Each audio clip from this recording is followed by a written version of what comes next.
చెప్పండి, దేవుడు సృష్టిని ఎలా చేశాడు? దేంతో చేశాడు చెప్పండి. ఇంకో మాట చెప్పండి.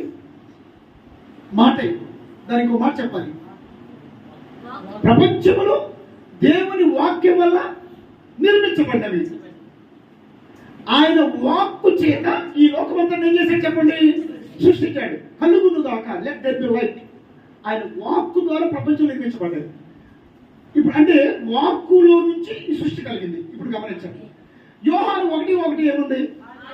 ఆది యందు వాక్యం ఉండెను, వాక్యము దేవుడు, వాక్యమే ఆది యందు వాక్యం ఉండెను, వాక్యము దేవుడు, వాక్యమే 14లోకి వచ్చామనుకోండి. ఆ వాక్యమే శరీరధారి అయి కృపా సత్య సంపూర్ణుడిగా మన మధ్య, అంటే ఆ వాక్యం యొక్క మరొక రూపమే యేసు ప్రభు. మరి ఆ వాక్యం వల్ల ఏం కలిగింది?